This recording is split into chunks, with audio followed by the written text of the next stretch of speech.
Всем привет! Добро пожаловать в видео о нашей вечерней рутине. Сегодня у нас пятница, и я хочу вам показать, как обычно примерно проходит вечер в будни. И начнем мы сегодня с ужина. Сейчас 7 часов вечера. Буду сейчас сажать Тему есть, ужинать. А я ела немножко пораньше, поэтому займусь, пока он ужинает, другими делами. Но первым делом, конечно же, его нужно подколоть, потому что он немножко наелся всякой всячины перед ужином. Голодный, видимо, уже. Пора уже кормить. Раз, два, три, четыре, секунд пять, уже 20. 6, 7, 8, 9, 10, все. Вот так. У Тёмы сегодня вот такой скромненький ужин. Это макароны с мясом, плюс еще кетчуп иногда он использует. Будешь кетчуп-то есть? Да. И в последнее время он отказался от огурцов, помидоров, не ест их, поэтому ничего такого из клетчатки нету. И плюс еще распробовал вот такую виолу, плавленый сыр. Она, конечно, немножко там с сахаром, по-моему, в составе, но буквально там, если на хлеб, то это немного. Вот, так что я тебя оставляю тут смотреть мультики, а сама пошла гладить. Глажки у меня, кстати, накопилось прилично довольно-таки. Вот такой большой мешок. Я надеюсь, что я хотя бы половину сегодня успею. Кстати, с моим парогенератором произошла тут недавно небольшая вот такая печаль. Короче говоря, я гладила, поставила его на край гладильной доски, и он у меня грохнулся на пол. Вот этим самым местом. Вот тут столько всего откололось. Вот, но благо он сам по себе не пострадал, работает как работал. Но, конечно, я себя очень за это корила. Думала, ну что же у тебя такие руки-крюки-то? Вот, жалко, конечно, безумно. Пока я тут глажу, хотела рассказать, что перед летом каждый год нам стали звонить из опеки и предлагать льготные путевки в лагерь. Ну как путевки? Это были лагеря Ленинградской области, до которых можно доехать легко на машине. Причем в этом году предлагали лагерь, до которого буквально полчаса от нас. Но, к сожалению, мне приходится всегда отказываться. Хотя в этом году было уточнение, что можно с сопровождающим, и я даже немножко призадумалась, но, скорее всего, опять будет отрицательный ответ от меня, потому что, тщательно поразмыслив, я нашла кучу минусов, которые могут быть в пребывании в лагере. Во-первых, для меня это, естественно, комфорт, чтобы можно было нормально помыться, а здесь, скорее всего, это нельзя будет сделать и будет напоминать больницу, где, скорее всего, даже двери не закрываются в душ. Всегда такой адреналинчик, потому что дети по большей части не стучат и не смотрят, что занято. Плюс это лагерь в середине леса, и там будут толпы комаров, которые нас будут жрать всю ночь. И еще там нету никакого водоема, поэтому времяпрепровождение будет довольно скучное. И говорят еще, что лето в этом году будет не очень теплое, поэтому не хотелось бы еще и простудиться и заболеть. Ну и, конечно же, главный момент – это питание. Скорее всего, там будет все с сахаром, и это очень трудно компенсировать. Можно даже очень сильно раскомпенсировать диабет. Ну и со снабжением именно всякими удобствами, тоже я так поняла, по отзывам все проблематично будет. Писали, что в лагерь, куда нам предлагали, нужно будет брать даже туалетную бумагу. Поэтому, взвесив все плюсы и минусы, минусов оказалось больше, и мы отказались. Но на это лето у нас уже кое-что запланировано, о чем вы узнаете чуть позже.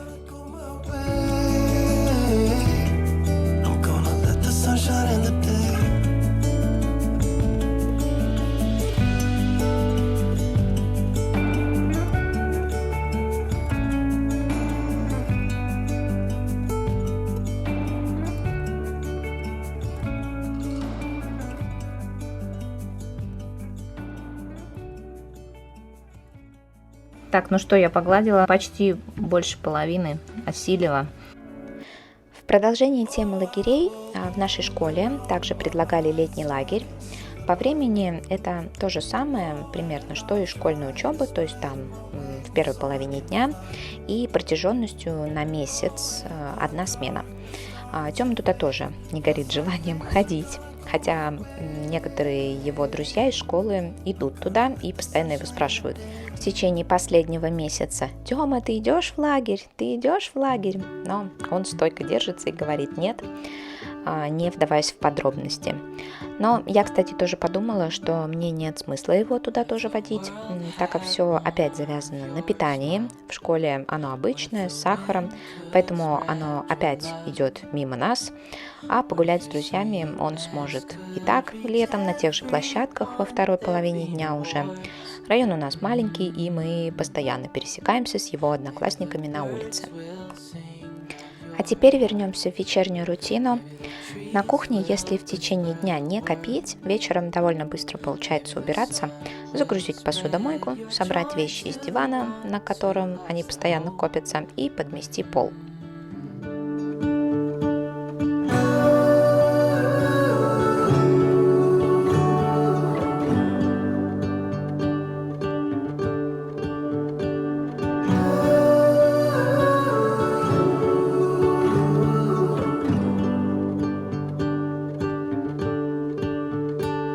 Fill my head with roses.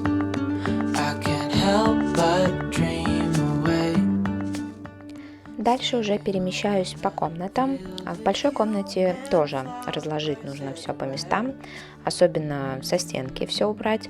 Ну и, конечно же, прибрать на моем столе, где жизнь кипит ежедневно. I know is that there should be. There is no one who has a heart as pure, no, not like yours.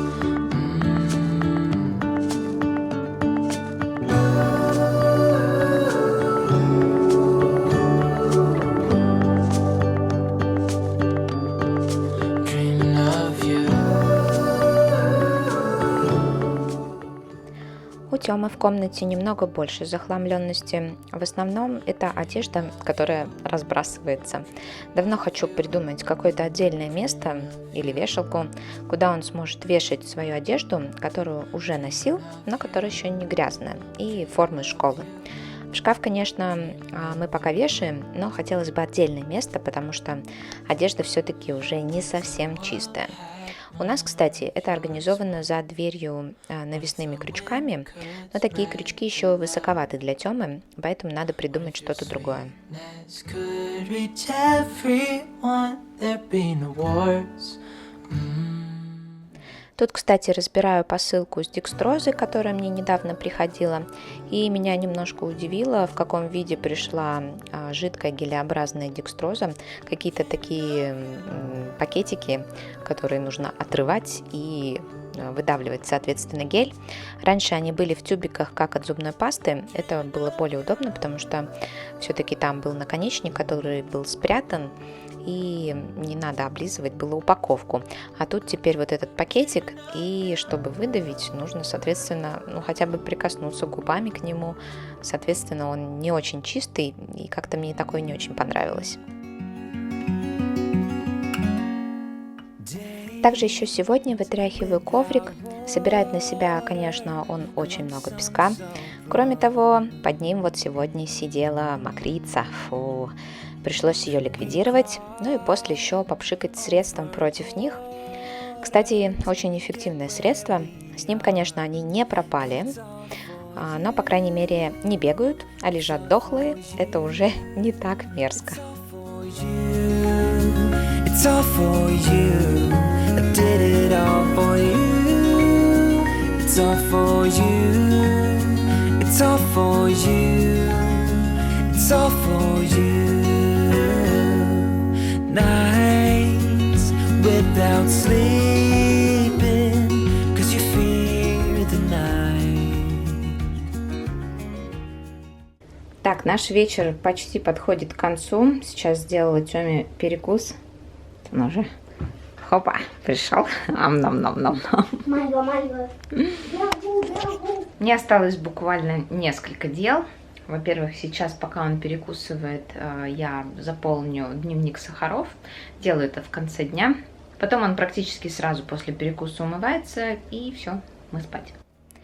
Вечером еще намываю ланчбокс. Делаю это вручную, так как в посудомойке он не успевает просохнуть. И еще надо будет закинуть сумку стираться. Очень уж дно стало грязное. Тёма ставит ее на пол в школе, поэтому не удивительно. It's all for you. I did it all for you. It's all for you. It's all for you. It's all for you. Ну и тут начинаю заполнять дневник Сахаров.